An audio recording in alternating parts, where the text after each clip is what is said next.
அண்மை செய்தி.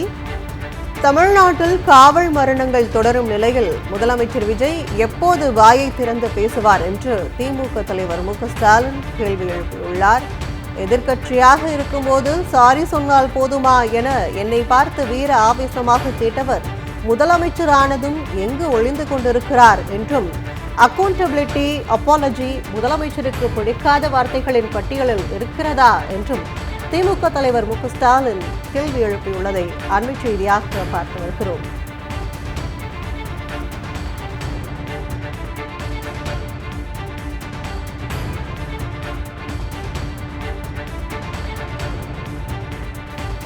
தமிழ்நாட்டில் காவல் மரணங்கள் தொடரும் நிலையில் முதலமைச்சர் விஜய் எப்போது வாயை திறந்து பேசுவார் என்று திமுக தலைவர் மு.க.ஸ்டாலின் கேள்வி எழுப்பியுள்ளார்.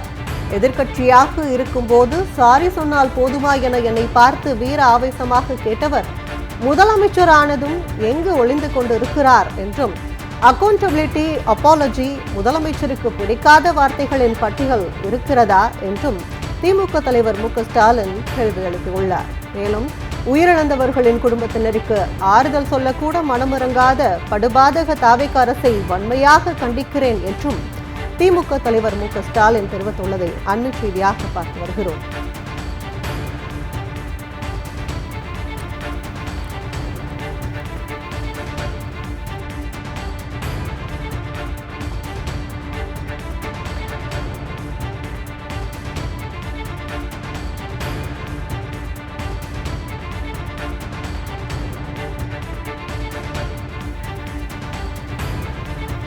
தமிழ்நாட்டில் காவல் மரணங்கள் தொடரும் நிலையில் முதலமைச்சர் விஜய் எப்போது வாயை திறந்து பேசுவார் என்று திமுக தலைவர் மு.க.ஸ்டாலின் கேள்வி எழுப்பியுள்ளார்.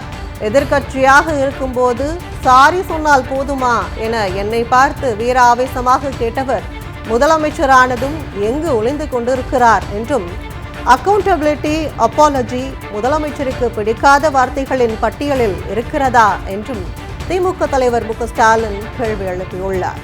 மேலும் உயிரிழந்தவர்களின் குடும்பத்தினருக்கு ஆறுதல் சொல்லக்கூட மனமிறங்காத படுபாதக தாவேக அரசை வன்மையாக கண்டிக்கிறேன் என்று திமுக தலைவர் மு.க.ஸ்டாலின் தனது கண்டனத்தை பதிவு செய்திருப்பதை அண்மை செய்தியாக பார்த்து வருகிறோம்.